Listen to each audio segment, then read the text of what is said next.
The Psychology of Shyness. Understanding and Managing Social Anxiety. Part 1. Introduction and Definition. Let us begin with a simple question. What exactly is shyness? From a psychological perspective, shyness is a blend of social apprehension and inhibited behavior. It is marked by a fear of negative social evaluation. In other words, a concern about being judged, criticized, or rejected by others. It is important to distinguish shyness from introversion. People often mix these terms, but they refer to different things. Introversion is about where a person gets their energy. Introverts usually prefer quieter and less stimulating environments. They recharge through solitude and reflection. Shyness, on the other hand, is rooted in anxiety. It is the experience of discomfort and fear in social situations, even when the person genuinely wants connection. Someone can be a shy extrovert.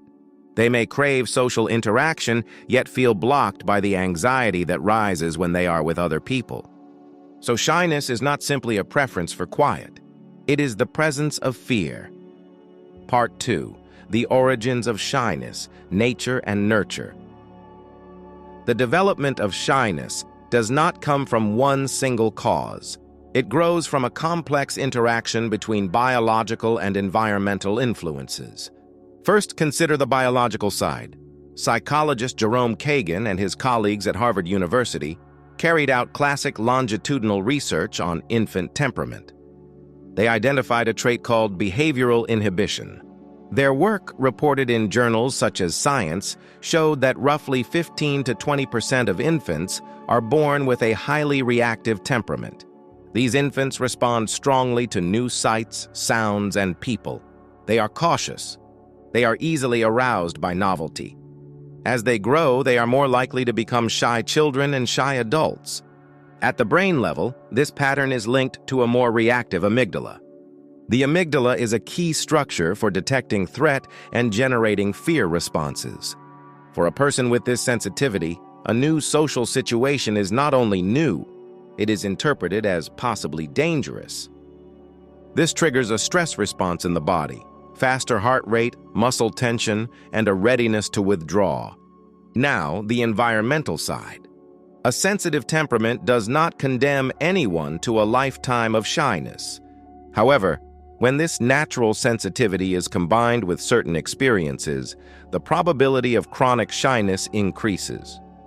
Parental criticism, overprotection, peer rejection, bullying, or public humiliation can all strengthen the association between social situations and threat. Over time, these experiences can crystallize into a stable pattern. The person learns that social exposure equals risk. Psychologist Mark Leary described what he called a self-presentational model of social anxiety. According to this view, shy and socially anxious individuals are strongly focused on the image they are presenting to others. They feel that they must look competent, relaxed, and socially effective. At the same time, they doubt that they can meet this standard. This intense monitoring of the self uses up mental resources. It often produces exactly what the person fears. They stumble over words, lose their train of thought, or feel mentally blank. The feared failure then seems to be confirmed. The pattern becomes a self-fulfilling prophecy. Part 3. Evidence-based strategies for managing shyness. Given these origins, what can we actually do? The aim is not to erase temperament. The aim is to reduce anxiety and to build skills that support confident social functioning.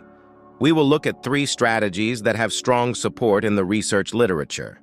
Strategy 1. Gradual exposure. This technique is a cornerstone of cognitive behavioral therapy.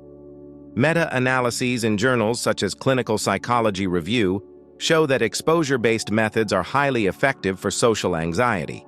The central idea is systematic desensitization. You do not start with your worst fear, like giving a speech to a full auditorium. You design a hierarchy of social situations, moving from low anxiety to high anxiety. You begin with very small steps.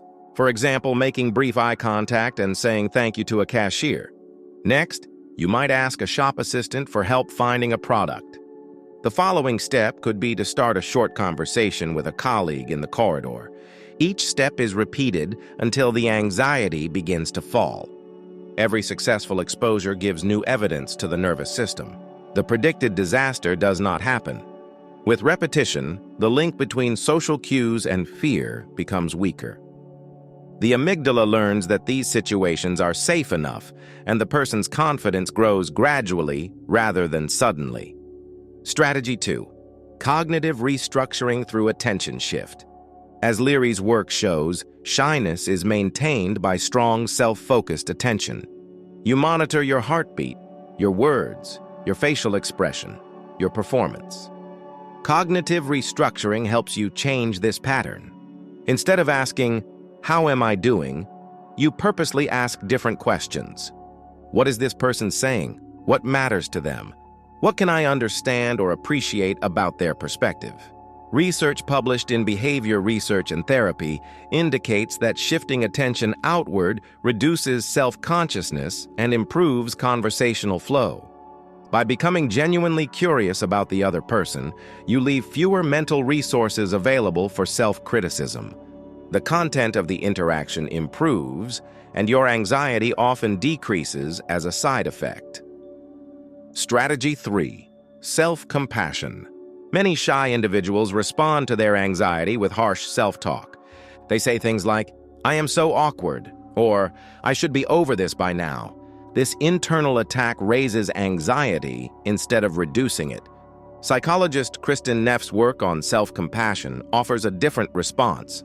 Self-compassion has 3 main elements. First, mindful awareness. You notice that you are anxious without exaggerating it and without fusing with it. You can say, "I notice that I feel tense and nervous right now." Second, common humanity. You remember that this experience is part of what it means to be human. You are not uniquely broken. Many others have felt exactly what you are feeling. Third, kindness toward the self. Instead of judgment, you offer supportive language. For example, "This is hard for me, and that is okay. I can still take a small step." A study in the Journal of Social and Clinical Psychology showed that higher levels of self-compassion are linked with lower levels of social anxiety. When you soften your inner voice, the threat level inside the mind decreases. You create a safer emotional space from which to practice new behaviors. Part 4. Conclusion and integration. To summarize, shyness is a common and deeply human experience. It is not a character flaw. It grows from a mixture of biological sensitivity and learning history. A reactive temperament, as described in Jerome Kagan's work on behavioral inhibition, can make a person more vulnerable. Experiences of criticism, rejection, or humiliation can reinforce that vulnerability. Cognitive habits, such as intense self-monitoring and fear of negative evaluation, then maintain the cycle. The good news is that this cycle can be changed. Gradual and repeated exposure helps the nervous system relearn that social situations are survivable and often safe. Shifting attention outward breaks the loop of constant self-evaluation. Practicing self-compassion replaces inner criticism with support and reduces the emotional cost of social interactions. These strategies do not turn a sensitive person into a loud extrovert. They do something more realistic and more respectful. They allow a naturally cautious temperament to express itself with less fear and more freedom. Over time, the goal is not to become fearless. The goal is to become functional, present, and authentic, even in the presence of some anxiety. This concludes our lecture on the psychology of shyness and on how to understand and manage social anxiety. Thank you for listening.